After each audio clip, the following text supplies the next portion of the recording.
প্রচুর কুড়ি। দেখবে কদিনের মধ্যে এই গাছখানা ভরে আবার শিউলি ফুল ফুটছে, পারিজাত, তাই তো বন্ধুরা?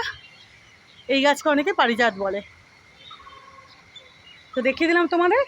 আর এই যে দেখো বন্ধুরা, এই যে এই দুখানা বরকা বরকা জবা আজকে প্রস্ফুটিত হয়েছে। এই যে দেখো, তার মধ্যেও এই যে বুঝতে পারছো, এই যে দেখো নিচে পাপড়িগুলো দেখো, দেখেছো?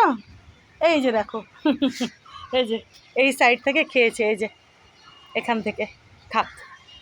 আর ইনিও প্রস্ফুটিত হয়েছেন বললাম না, বেশ জোরে বৃষ্টি হলে যে দেখো, বুঝতে পারছো? এই যে দেখো, এই দেখো বৃষ্টির জলগুলো, আবার বৃষ্টি আসবে, এখন কিন্তু টিপটিপ করে পড়ছে। দেখো কি বরকা বরকা এই দুখানা আজকে প্রস্ফুটিত হয়েছে।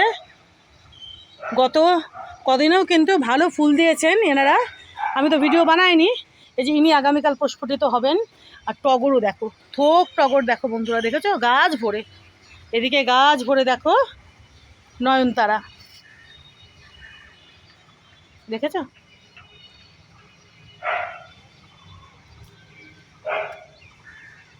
গাছেদের না এগুলো ফেলা হয়নি, দেখে আগামীকাল ফেলে দেবো। এই যে দেখো, এই যে যেগুলো আমি ফেলি তোমরা তো জানোই, এই যে হলুদ পাতাগুলো, আগের ফুলগুলো, এখন আর করবো না, বৃষ্টি ফৃষ্টি আগামীকাল করব। এই যে দেখো এখান থেকে খেয়েছে, থাক। কত টগর দেখো, দেখেছো? থোক টগর দেখো ভর্তি গাছখানা, আরও তো প্রচুর কুড়ি, বরকা বরকা কুড়ি।